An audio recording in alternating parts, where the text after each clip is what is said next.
Allah waɗu barke e Fouta Diallo o ko alaji sellula mokra balɗe cella ilajal seyndala ba amin.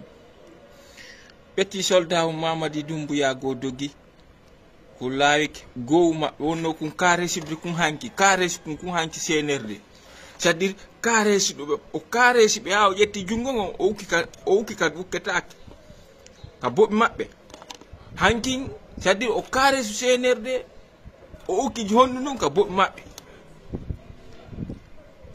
ɓe yeƴƴiti ɓe yimo ɗon ɓe ƴetti fiisije ɗen o doggi o lawiki sellude len ɗo laamu ko boɗi assure-toi d'abord juuɗe maɗe no laaɓi, sina ɗum jokkuɓe mo ɓen fof yaltay ko kaani. hanki taaliɓe Dabo wiwno ko sellude len ampesi référendum o kamɓe haɗa yaadi on élection yahay kanko e Alpha Condé o saboti sellu o wowli piiji ɗin fof karesi ko CNRD au dernier année ɗo fof mo karesa CNRD attaque go sellu a hanki noon ndalla wawata hunde ɗengal makko ngal fuutimo ɓay hiɓe andi kamɓe kon to fonike mange woni wo fonike mange en hiɓe e jaam hiɓe ñamude hiɓe ɓornade hiɓe wattade e kanko noon o yejjiti patron ɓe makko ɓe wino ɓe anda kon to ɓen ɗo woni kala hol ando ko ɓen ɗo woni yo wallito ɓe. Donc mi wawi partage de ɗin vidéo ji mi wi procureur général on doit saisir parce que procureur on tigi kamɓe to ɓoyi ɓe anda kon to woni yoni ɓay kanko nimo andi ko ɓe woni, c'est à dire c'est parce que ko sécurité nationale on haɗi iɓe menace sécurité nationale o ko ɗum haɗi ɓe waɗa liberté ɓay fonike mange wonno petit die haray hande ɓe jogga ko won tun liberté maɓɓe wata kono ɓe fof ɓe jaam. mais wi joni procureur on o landano même ko on to woni o dogi o laawiki, c'est à dire kanko tigi o rassiri hanki taaliɓe Dabo kamɓe tigi ɓe rassiri ko seldale o dirige de leydi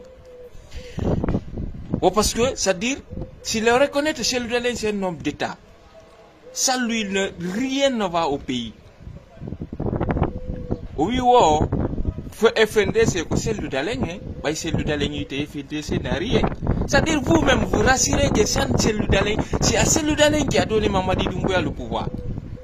Cellou Dalein. C'est grâce à lui parce que manifestation FNDC contre Reino, au Axe. Mamadi Doumbouya, lorsqu'il a pris le pouvoir, il a traversé où? Axe. Là où il y a des militants de l'IFDG, des braves militants de l'IFDG. Alors non, oui, le Cellou Dalein a un exil, vivre d'exil. Vous savez, ce qui me fait mal, ce qui me fait pitié sur lui, c'est lui d'aller là où il est aujourd'hui, c'est lui peut voyager là où il veut. Il a des invitations aux États-Unis, en France, partout là où il part. Il reçoit des chefs d'État. Mais c'est d'abord qui a fait hier là, qui a tenu ses propos en caressant le CNRD, après avoir fini de caresser le CNRD, il a pris la fuite. Il est à Bamako en ce moment. Il est à Bamako. Hande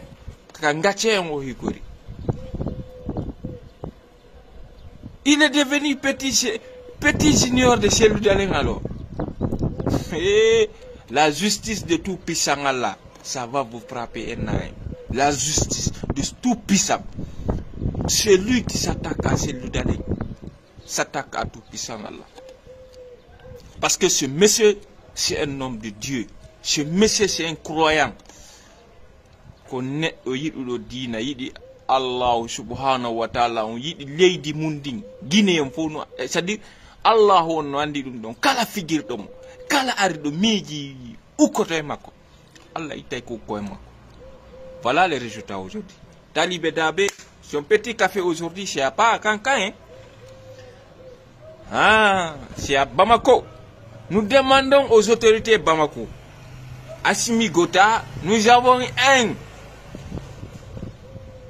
un citoyen guinéen qui sait là où meden landi autorité malien aray meden nangana yimbe men hettale be aynude on andi ka ben do wonno doggi e ka mon ton walle men hetta mon toy on men jeeji on Allahu Akbar. On ne joue pas avec Koto Sendou.